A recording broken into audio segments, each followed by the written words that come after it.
Talk Franchise. Parole de franchiseur. Merci de nous rejoindre en direct de Franchise Expo Paris avec nos invités. Alexandre Bauder nous a rejoint, directeur général délégué de la boucherie. Bonjour. Bonjour. Merci d'être avec nous, Alexandre. Merci de m'accueillir. Chaque année, c'est un plaisir de vous accueillir chez nous dans ce studio. Plaisir partagé. Vous n'êtes pas venu les mains vides, vous êtes venu avec un objet qui représente bien l'enseigne. Effectivement, on va fêter cette année, le 2024, les 50 ans de la marque La Boucherie.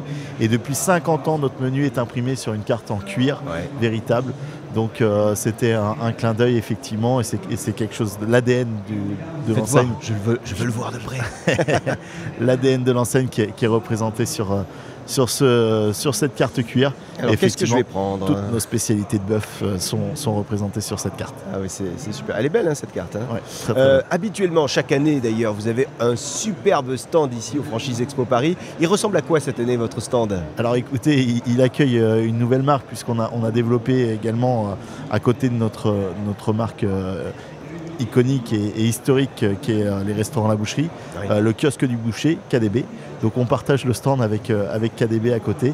Et là pour le coup c'est de la restauration rapide, parcours digital pour le client, commande en click and collect, sur borne, tout en ayant le meilleur de notre savoir-faire dans un sandwich chaud, donc le burger, la viande de bœuf. Donc du coup 2 enseignes désormais côte à côte sur le salon. Très bien. Combien de points de vente aujourd'hui? Combien de restaurants? Écoutez, sur La Boucherie, c'est 125 points de vente qui vous accueillent tous les jours, 7 jours sur 7 partout en France. Donc voilà. Sur La Boucherie, 125 partout sur le territoire, ça veut dire qu'il reste des zones où vous aimeriez aller en priorité là pour les futurs restaurants qui vont ouvrir? Et écoutez, il y a encore beaucoup d'emplacements ou de villes où on peut aller s'installer. Allez, par exemple, je vais les noter.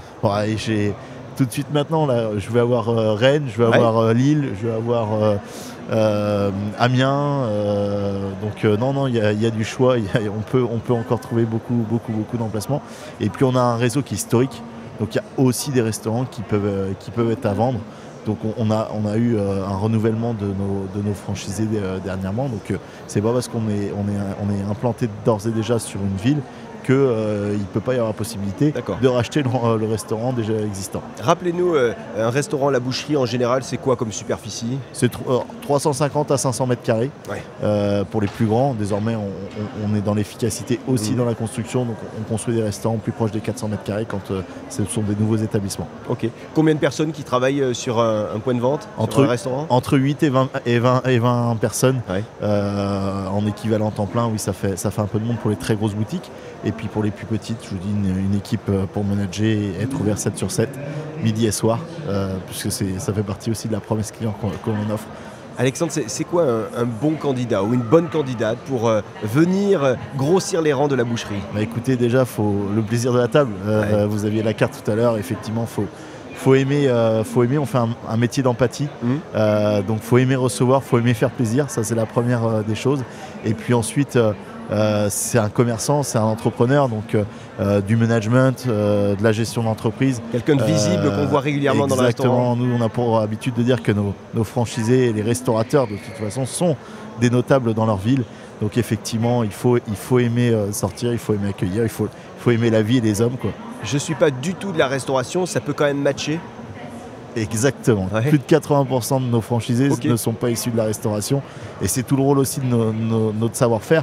La franchise, c'est de transmettre ce savoir-faire. Donc effectivement, ça permet de se lancer dans un métier dont on n'a aucune compétence. Mais je vous dis, nous ce qu'on recherche avant tout, c'est le sourire et puis l'empathie de nos futurs franchisés. Concrètement, ce transfert des connaissances, de ce savoir-faire, ça passe par quoi? Des formations, un accompagnement quotidien au début? Oui, tout à fait. Alors, ça se déroule en plusieurs étapes. Déjà, il y a une formation initiale. C'est eu plus de 8 semaines au sein de nos restaurants pour apprendre le métier de restaurateur, pour apprendre le métier d'une partie, ce qu'on appelle les cuisines, ce qui se passe derrière dans nos restaurants, pour bien maîtriser la cuisson des viandes, puisque vous avez vu qu'il y a un choix très varié de viandes, mais il faut savoir les cuire. Et c'est ça qui est l'enjeu, la clé de notre savoir-faire, c'est par là qu'on passe. Et puis après, petit à petit, on a un accompagnement des équipes tout au long du parcours de vie de nos franchisés. Mais en plus de ça, on a de la formation pour les équipes du franchisé tout au long de son contrat, puisqu'on a une école de formation. Et là, on dispense des formations soit directement dans le lieu de vente, soit pour les collaborateurs que l'on veut faire évoluer. On a une multitude de formations qui vont d'assistance, direction, seconde cuisine, chef de cuisine. Voilà, toutes ces formations qu'on dispense et qui permettent aussi d'offrir un plan de carrière à ses collaborateurs. Et c'est important dans un monde où aujourd'hui l'humain est au cœur de notre métier, de pouvoir valoriser ses compétences et de faire grandir les équipes. Qu'est-ce que je dois prévoir pour les conditions d'accès au réseau de la boucherie ? Écoutez, en termes financiers, si vous rachetez, tout à l'heure j'évoquais le sujet qu'il y a des restaurants qui peuvent être vendus à partir d'une centaine de milliers d'euros suivant le restaurant. Et puis quand on est dans une création de restaurant, aujourd'hui c'est 200 000 à 250 000 euros d'apport. Allez, les 30 dernières secondes, elles vous appartiennent pour convaincre les futures candidates et candidats qui nous regardent de vous rejoindre la boucherie. Écoutez, nous on accueille tous les gens qui aiment le plaisir de la table, la bonne viande. On est la seule enseigne aujourd'hui à offrir des viandes régionales. On a régionalisé les appros, on a divisé la France en 4. Et ça, c'est important aussi de pouvoir avoir des races locales. Et si on aime faire plaisir aux autres, on est l'enseigne, on est le groupe familial, c'est important aussi de le dire, puisqu'on est à la tête de cette entreprise, la famille Bauder, depuis maintenant plus de 30 ans. Et donc un groupe dynamique, un groupe qui ne cesse de se renouveler. Donc j'invite tous les franchisés à venir, candidats à la franchise, à venir nous retrouver sur le stand de la boucherie. Franchise Expo. Et j'ai pris votre carte, je vais voir ce que je prends là pour midi. Très bien, parfait. Merci beaucoup. Avec plaisir. Alexandre Bauder, directeur général délégué de la boucherie. À bientôt, bon salon. Merci beaucoup, bon salon. Merci à vous de nous suivre. On revient dans un instant, dans 5 minutes à peine, avec d'autres invités à ce même micro. À tout de suite. Le Talk Franchise. Parole de franchiseur.